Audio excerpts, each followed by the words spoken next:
ಇನ್ನು ಜೆಡಿಎಸ್ ನಿಂದ ಟಿಕೆಟ್ ಕೊಡಿಸ್ತೀನಿ ಅಂತ ಹೇಳಿ ನನಗೆ ಮೋಸ ಆಗಿದೆ ಅಂತ ಚಂದನ್ ಗೌಡ ಎನ್ನುವ ವ್ಯಕ್ತಿ ಈಗ ಆರೋಪ ಮಾಡಿದ್ದಾರೆ. ಡ್ರೋನ್ ಪ್ರತಾಪ್ ಅವರ ವಿರುದ್ಧ ಆರೋಪವನ್ನು ಮಾಡಿರೋದು. ಸೊ ಕುಮಾರಸ್ವಾಮಿಯಿಂದ ಕೇಳಿ ಕೊಡಿಸ್ತೀನಿ ಅಂತ ಹೇಳಿದ್ರು, ನನ್ನಿಂದ 2 ಲಕ್ಷ ಹಣ ಪಡೆದು ಮೋಸ ಆಗಿದೆ ಅಂತ ವಂಚನೆಗೊಳಗಾದಂಥ ಚಂದನ್ ಗೌಡ ಹೇಳಿದ್ದಾರೆ. ಸೊ ಇನ್ನು ಇಬ್ಬರು ಕೂಡ ಮಾತನಾಡಿದ್ದಾರೆ ಎನ್ನಲಾದಂಥ ಒಂದು ಆಡಿಯೋ ಇದೆ, ಬನ್ನಿ ಕೇಳೋಣ. ಒಂದ್ ಬ್ರ್ಯಾಂಡ್ ಮಾಡ್ತಾ ಇದೀನಿ ಮಾಡಾದ್ಮೇಲೆ ಈಗ ನನ್ನೇ ಆಗ್ಲೇ ಸ್ವಲ್ಪ ಕಾಂಟ್ರವರ್ಸಿಯಲ್ ಆಯ್ತಲ್ಲ. ಗೊತ್ತಾಯ್ತಾರ ಬಿಜೆಪಿ ಅವ್ರು ಮಾಡಿದ್ರು, ಬಂದ್ಬಿಡಿ ಕಾಂಗ್ರೆಸ್ ಯೂತ್ ಕಾಂಗ್ರೆಸ್ ಪ್ರೆಸಿಡೆಂಟ್ ಮಾಡ್ತೀವಿ ಅಂತ ಕರೆದ್ರು.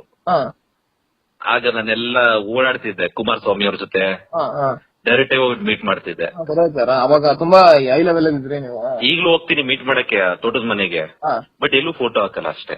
ಅದ್ ಸುಮ್ನೆ ಅದು ಒಳ್ಳೇದು, ಸುಮ್ನೆ ಅದ್ ನೀವು ಮಾಡ್ತಾ ಇರೋದು ಒಳ್ಳೆ ಕೆಲಸ ಸರ್ ಅಷ್ಟೇ. ಏನ್ ಮಾಡೋಣ ಗೊತ್ತಾ, ಒಂದ್ಸಲ ತೋಟದ ಮನೆಗೆ ನೀನು ಬಾ. ಸರಿ ಸರ್. ಆಯ್ತಾ? ಒಳ್ಳೆ ವ್ಯಕ್ತಿ ಪಾಪ, ಬೈಬೋದು, ಕೆಟ್ಟ ಪದ ಯೂಸ್ ಮಾಡ್ಬೋದು, sir. But D K Shivakumar ತರ ಪೇಪರ್ ಎಸೆದು ಪೇಪರ್ ಹಾಕೋದು, ಬಡವ್ರು ಕೊಟ್ಟೋದು ಇದನ್ನೆಲ್ಲ ಮಾಡಲ್ಲ. ತುಂಬಾ ಒಳ್ಳೆ ವ್ಯಕ್ತಿ, ಹೌದು ಸರ್. ಯಾರೇ ಹೋದ್ರು ದುಡ್ಡು ಕೊಡ್ತಾರೆ.